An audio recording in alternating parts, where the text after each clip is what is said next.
Welcome. Today we will look at the estimation of the fugacity coefficient using easy to measure variables. This will be the last aspect that we look at in this particular module on pure components.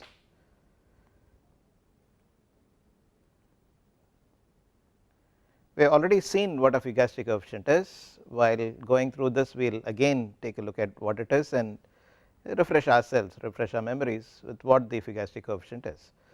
Now, first to arrive at the experimental conditions needed to estimate the fugacity coefficient, we are going to begin with the definition itself, the definition of the chemical potential, which we had given in the previous module.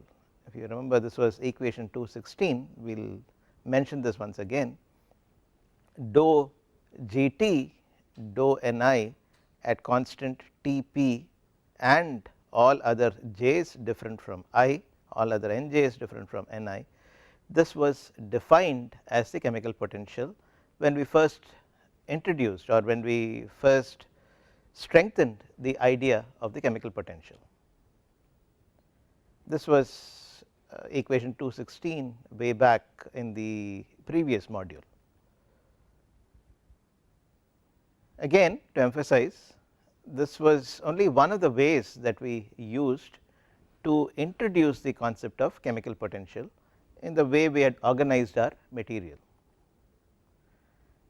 The chemical potential itself is a very powerful concept, and the interpretation of the concept of the chemical potential and its applications are definitely not limited to the definition or the first level interpretation that one gets from this definition. For example, by realizing that Gt is the total free energy of the closed system, the chemical potential of a component of a phase can be interpreted also as the amount by which the capacity of the phase for doing work other than expansion work is increased per unit amount of the same species added, assuming an infinitesimal addition at the constant temperature and pressure. This is this comes from whatever we have seen earlier, dou Gt dou Ni at constant Tp Nj was given as a chemical potential. Now, we are looking at Gt as the free energy apart from, or the capacity to do work apart from PV work, and then we said that this is the amount by which it increases when you infinitesimally add one of the species at constant temperature, pressure, and all other species remaining constant. That is one of the ways to interpret it. It is good to know this. Let us look at it again from this background. By realizing that Gt is free energy, the chemical potential of a component of a phase can be interpreted as the amount by which the capacity of the phase for doing work is increased, or the work itself is other than expansion work is increased per unit amount of the same species added, assuming an infinitesimal addition at constant temperature and pressure. And of course, as we have already seen, chemical potential is a valid concept for pure components also, although it was introduced using a multi component system. Now, let us consider a pure component, which means there is no I involved anymore. It is just one component there, and therefore, variation in I need not be considered in the equations that we wrote earlier. And for such a pure substance, dou Gt by dou N at constant T and P would become the chemical potential of that substance. Let us call this equation 351A, and we need to be clear here that chemical potential is a function of temperature and pressure too. It is just that it is being held constant here, and we are defining it as the chemical potential. We said we are considering only a pure component. Now, let us further restrict ourselves to 1 mole of that pure component. please pay some attention to this. This is where we are equating Gibbs free energy and chemical potential under these conditions. So, it is good to pay some attention to this. 1 mole of the pure substance, for that Gt, which is the Gibbs free energy of the closed system, would become equal to the molar value G, and from the definition dou Gt dou Ni being equal to mu, you can actually say that this is equal to mu under the conditions that we are considering. Now, using equation 2.8, which is for a closed system, we had written dg equals minus s dt plus v dp. Using this, we can actually write this in terms of mu, therefore, d mu equals minus s dt plus v dp. Let us call this equation 352. Under the above conditions, dou mu by dou p at constant t is nothing but v, because see d mu is the total differential. This is again an exact differential in a state variable. D mu is dou mu dou t at constant p dt, and dou mu dou p at constant t dp. Considering this term alone, we can write dou mu dou p at constant t equals the v that is given here. V is easily measurable, so we will just look at that. Since we have a constant T here, let us impose the conditions of constant temperature. Let us also remind ourselves that we are trying to get at a means of estimating the fugacity coefficient. For that, we have started out with the chemical potential, and we are getting there slowly. So, let us impose the conditions of constant temperature, since we have a T constant here, and once we do that, pressure becomes the only independent variable. We initially said we have constrained it to 1 mole of a pure substance already, and the only variables that we are concerned with now were the temperature and pressure, and now that we have also kept the temperature constant, pressure becomes the only variable.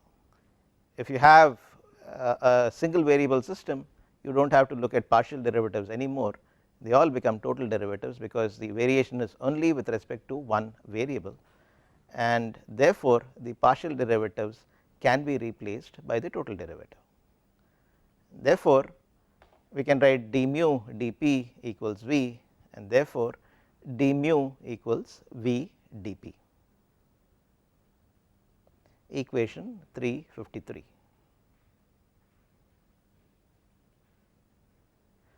Now, from the definition of fugacity, which is equation 3.1b earlier in this module, at constant temperature we can write d mu equals RT d ln f. This comes directly from the definition of the fugacity itself.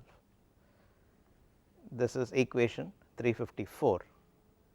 If you have some level of confusion, just go ahead and look back at equation 3.1b. This will become very clear. Now, in this equation we have d mu equals v dp, equation 353, and in equation 354 we have d mu equals RT d ln f, and they are the same quantities on the left hand side. So, let us equate the right hand sides. If we do that, equating the right hand sides of equations 353 and 354, the previous two equations, we get RT d ln f equals v dp.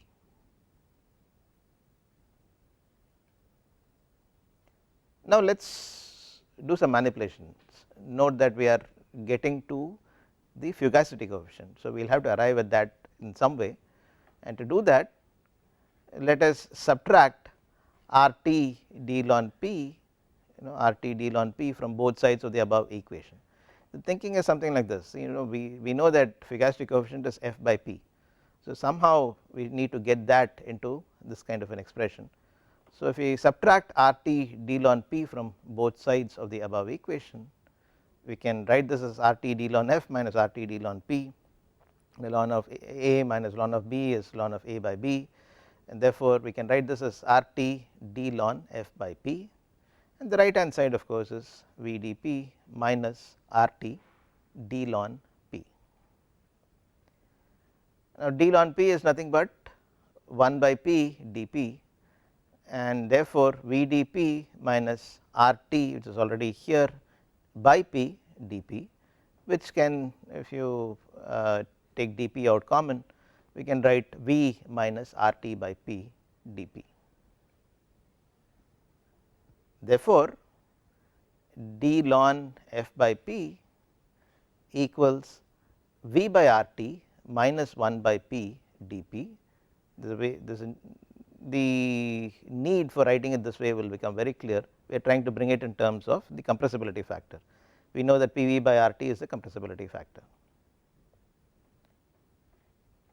Okay, we will get to that in a little while. Before that, let us integrate the above expression from p equals 0 to p equals some finite value p1, and if we do that, the integral of d ln f by p is nothing but ln f by p, and the upper limit at p equals p1 minus ln f by p at the lower limit p equals 0, which equals right hand side integral of 0 to p1 V by RT minus 1 by p dp.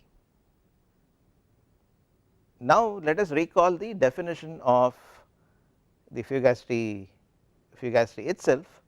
This is again from equation 3.1b. The if you look at the definition of Fugacity, it will say that f tends to p as p tends to 0, or f by p tends to 1 as p tends to 0. And note that this is nothing but the evaluation of ln of f by p at p going to 0 or p being equal to 0. In such a case, you have a ln 1 here, which is nothing but 0, and therefore, the second term on the left hand side of the previous equation is 0, and f by p is the Fugacity coefficient at 0.1 in this case, and therefore, ln of phi 1 or phi 1, here we have evaluated f by p, which is phi at p equals p1, and therefore, we will call it ln of phi 1, and ln of phi 1 equals the right hand side, which is integral of 0 to p1 V by RT minus 1 by p dp. Let us call this equation 355. We are almost there.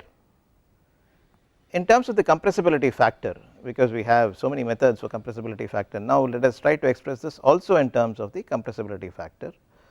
We know that PV by RT is a compressibility factor. We can write ln of phi 1 as integral of 0 to p1. This is z by p, this is 1 by p, therefore, this becomes z minus 1 by p dp. Let us call this equation 356. Let us take a look at this equation. Ln of phi 1 equals integral of 0 to p1 z minus 1 by p dp. We have on the right hand side all that can be evaluated. We already know methods for evaluating the compressibility factor, starting right from the initial part of this module, and therefore, by evaluating this, we can get an estimate of the Fugacity coefficient at a particular point. In this case, 1 denotes the particular point at which the estimation is made. Okay, let us same thing, the methods used to evaluate the compressibility factors under appropriate conditions can be used to evaluate the Fugacity coefficient. So, whatever information that we have gathered so far in terms of evaluating z, estimating z, can directly be ported on here to evaluate the Fugacity coefficient. To appreciate this a lot better, let us work out an example. This is example 3.5. Let me first read out the example, evaluate the Fugacity coefficient for our popular model system isopropanol under the conditions given in example 3.4, the same temperature, the same pressure, I think it is 200 degrees C and 10 bar, which is given in 3.4. What I would like to tell you first is that this problem is not trivial, although it is just one line there, evaluate the Fugacity coefficient for isopropanol. That is because on the basis of whatever we have seen so far, whatever we have learned so far, the skills that are required to arrive at an acceptable solution to this problem calls for are slightly higher level skills. It requires some integration also. So what I will do is give you a lot of time to do this. Take about 5 minutes to think about this. The first hint is very clear, you will need to use the expression for the Fugacity coefficient of course, but may not be very directly. So take about 5 minutes, think about this, and then I will give you some hints and lead you through the solution process. This is not as straightforward as the solutions that we have seen so far. Go ahead please, 5 minutes.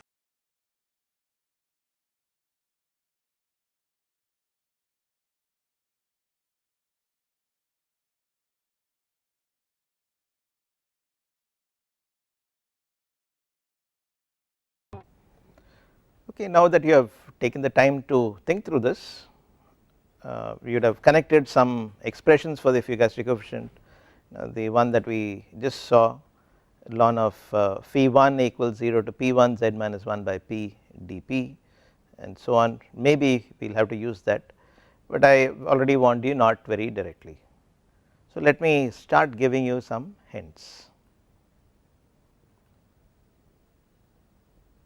The first hint is, try to express that equation 356 that we just saw, the expression for ln of phi1 in terms of reduced properties, Tr, Pr and so on, because if you do that, then the data, the amount of data that is needed significantly goes down, because in terms of reduced variables, those are applicable for a wide variety of substances, pure substances, and therefore try to express this in terms of reduced properties. Go ahead, take about 10 minutes and try to express the equation in terms of reduced properties, and then I will give you the second hint.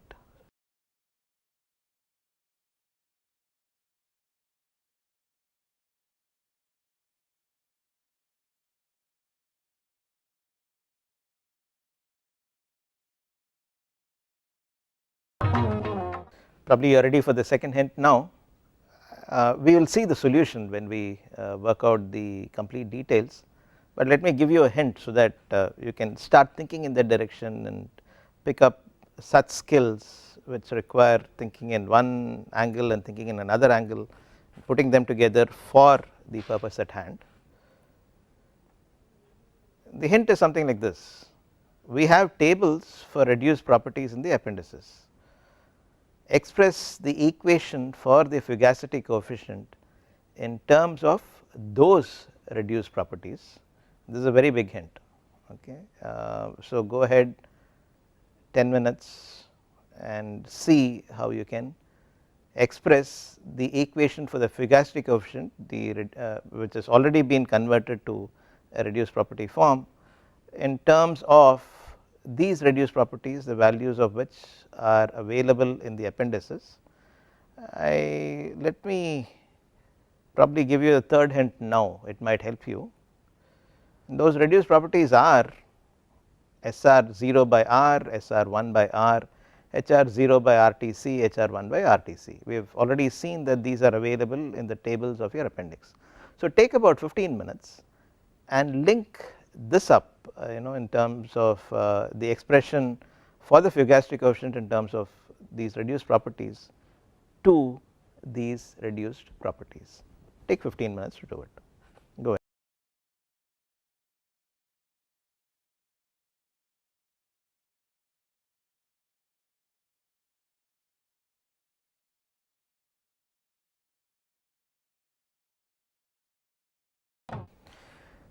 Okay, some of you would have arrived at the solution, which is very good. Let us look at the way of going about the solution.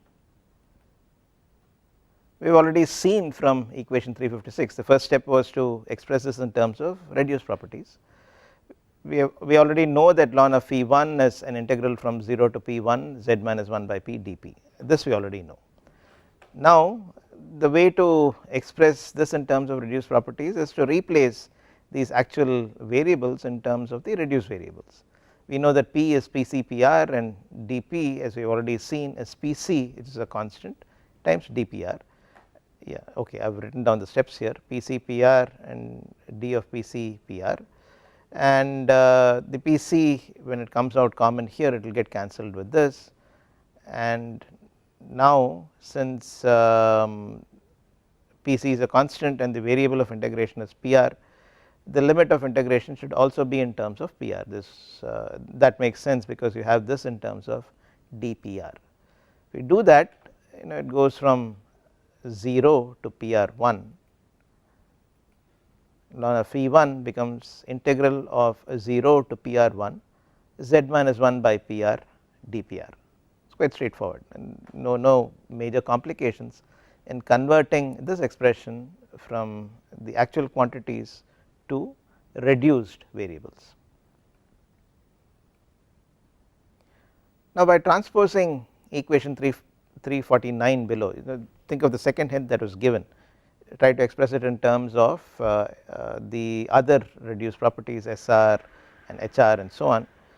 The 349 equation is given here for quick reference. 349 was SR by R equals minus TR P reference to PR2 integrated dou Z dou TR at constant PR by PR dPR minus integral of PR reference to PR2 Z minus 1 by PR dPR, and this can be written as integral of Z minus 1 by PR dPR, which is this, equals SR by R plus TR into integral of P0 to PR2 or 0 to PR2 dou Z dou TR at constant PR dPR by PR. This was actually our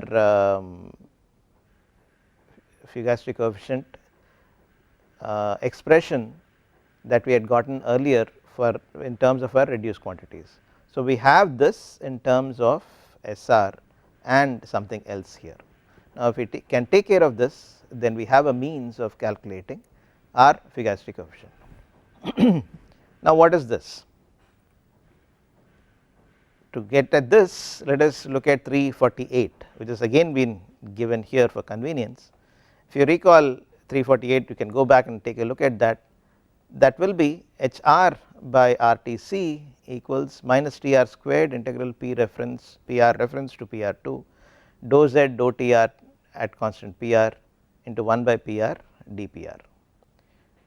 Therefore, this integral here, which is somewhat this here, can be written as minus, here take a look at this here, this is TR squared, here you have a TR, and therefore minus 1 by TR into HR by RTC becomes this integral that we are looking for, and therefore the Fugacity coefficient estimation integral of 0 to PR1 Z minus 1 by PR dPR becomes SR by R minus, this term has become 1 by TR HR by RTC.